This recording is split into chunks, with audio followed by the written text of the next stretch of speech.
How's everybody doing today? This is Mickey. Well, today I would like to talk about a very special mask that we can use, and that is a depth range mask.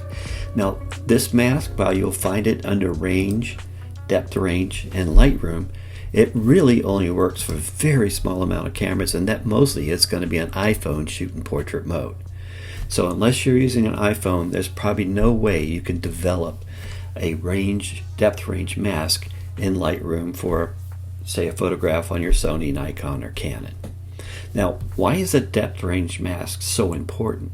Well, the reason it's so important, it allows you to establish the masking based on the foreground or the background with a very fine feathered edge as you move from background to foreground. And that is a really hard feather, hard to replicate when you're using a linear or radial gradient. So like if we were to put a linear gradient on this, wanting to only affect the background, you can see we can control our feather here, but the feather is across this whole area. So as I make my changes, I'm brightening up this area here, I'm brightening up this area and this area, when all I really want to do is to hit this area here. And of course we could probably throw like an intersect mask with a color range and choose color and kind of do one like right here.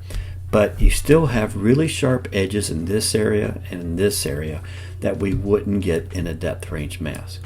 So since we really don't have that available to us in Lightroom, how do we do it?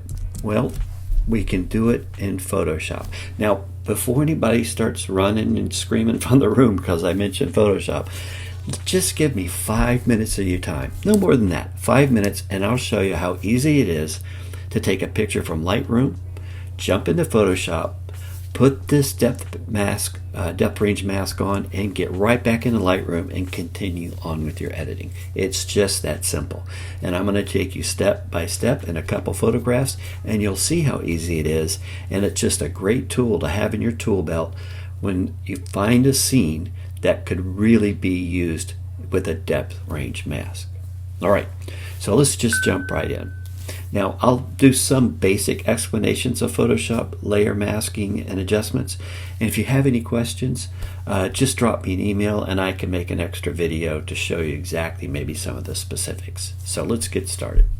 The first thing that we want to do, when we realize we want to do a depth range mask, that means we have to go into Photoshop. The easiest way to do that is hit Command or Control E, and that will drop you into Photoshop. You can always go up under Photo, Edit in Photoshop. So it's right here, or Command E. When you do that, Photoshop will be launched, and now you're ready to start working. Now, the first thing I always do in Photoshop, because it is a destructive process, is I want to make a copy of my background layer. And to do that is a Command or Control J. So now we have a copy of our background. The next thing we want to do is start putting this depth range mask in place. We want to go to Filter, Neural Filters, and that's going to bring up our neural filter selection. And we want to scroll all the way down to the bottom here and choose depth blur. Now, we're not going to put a depth blur in place, but there's a hidden checkbox in this window that gives us our depth range mask. So we're going to flip this little switch here to blue, and you can see it's giving us our depth blur window.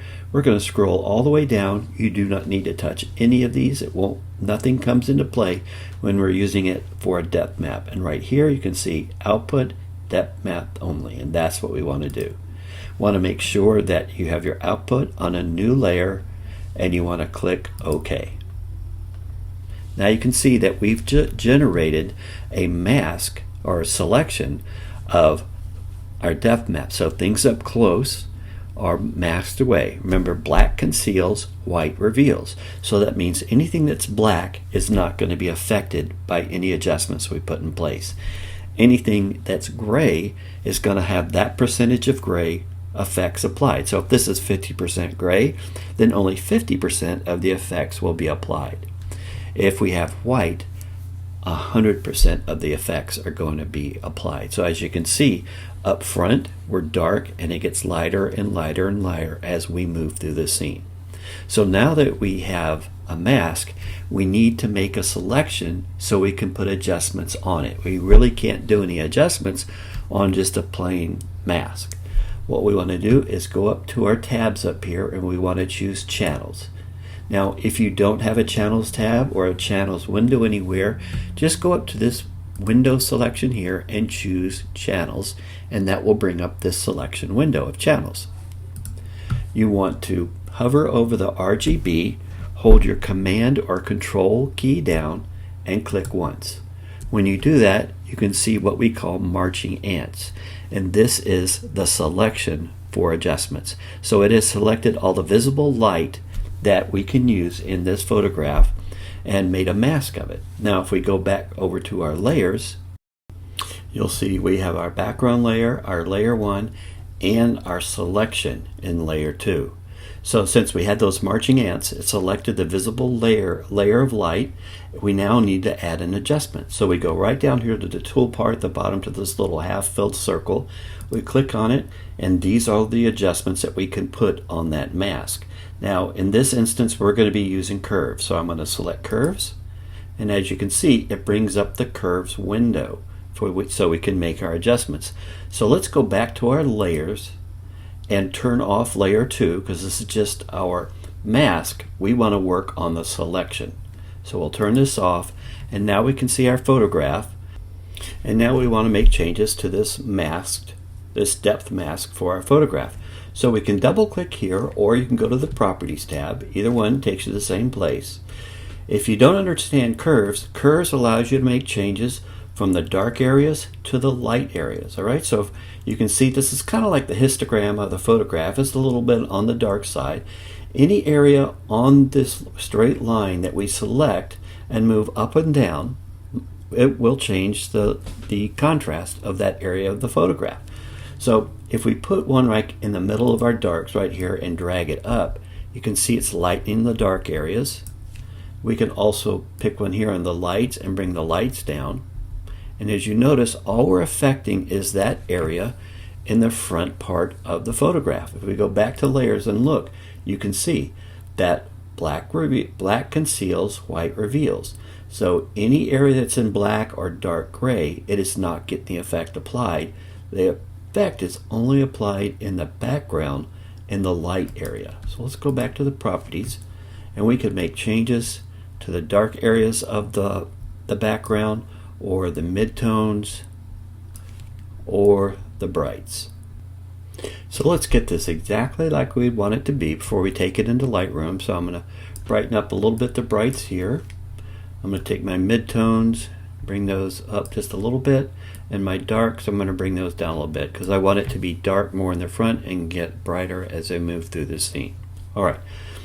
Once you get everything just the way you want, we want to take it right back into Lightroom so we can start working on it. And to do that, you're going to hit Command or Control S.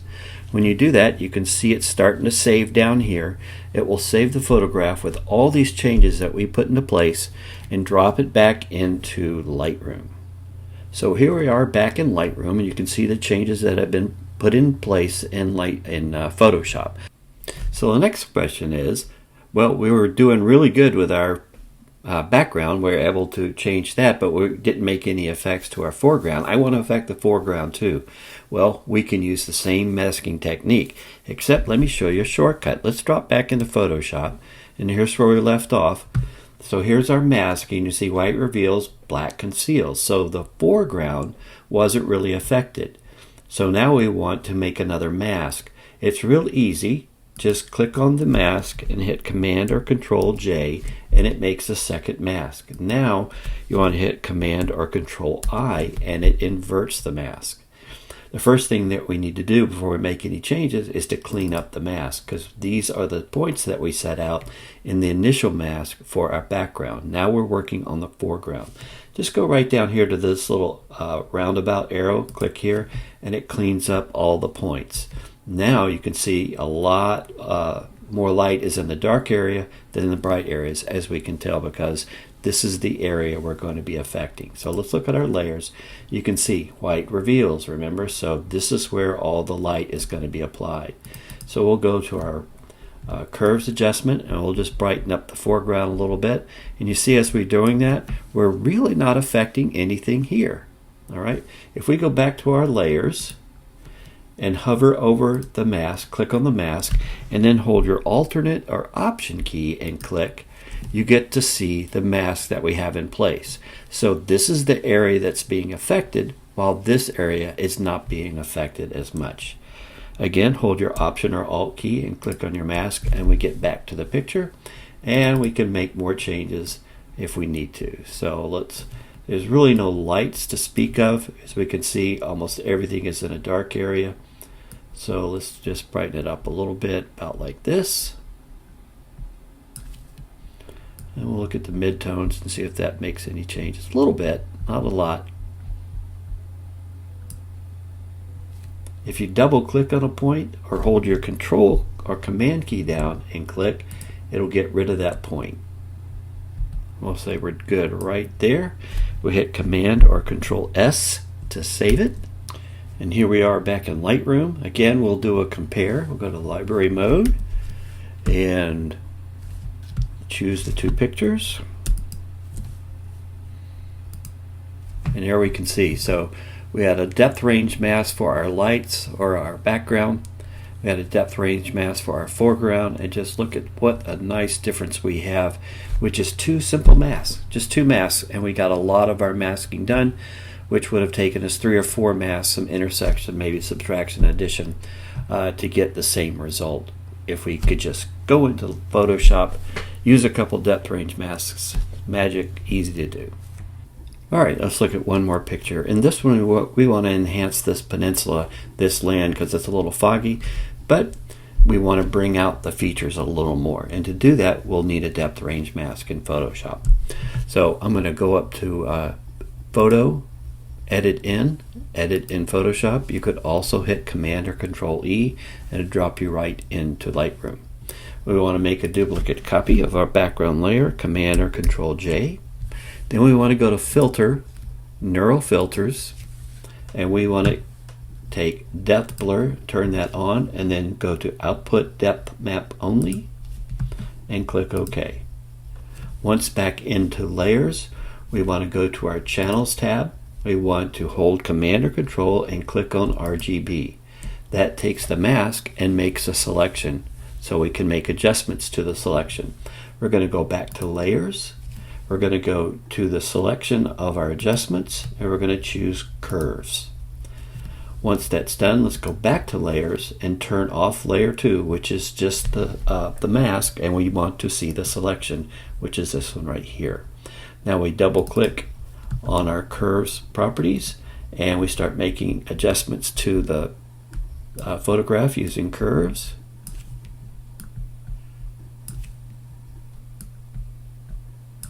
Get it just the way we want, so we bring out those little jets of land right there. If we go back to Layers and turn that layer off, on, off, and on, we have good changes here. If we wanted to affect more of the foreground here, remember we could make another layer and then invert it and make changes to that. But for the sake of time, we'll just call this good. Then what we'll do is hit Command or Control S to save this. It'll drop us back into Lightroom. And here we are back in Lightroom, and from here you can use all the tools that you know and love, using your global and local adjustments to bring out your colors and contrast and tonality of photograph. Well, I hope this little session helped. I know some of us are afraid to jump into Photoshop because it is so different and it seems to be more complicated. But if you take it just one step at a time, this depth range masking can really help you out and speed your workflow along, so you don't have to use so many combination complex masks in Lightroom. If anybody has any questions and doesn't understand some of the tools in Photoshop, please drop me a note and I'll be glad to help you out any way I can. I hope everybody has a good week, and I will talk to you all again soon.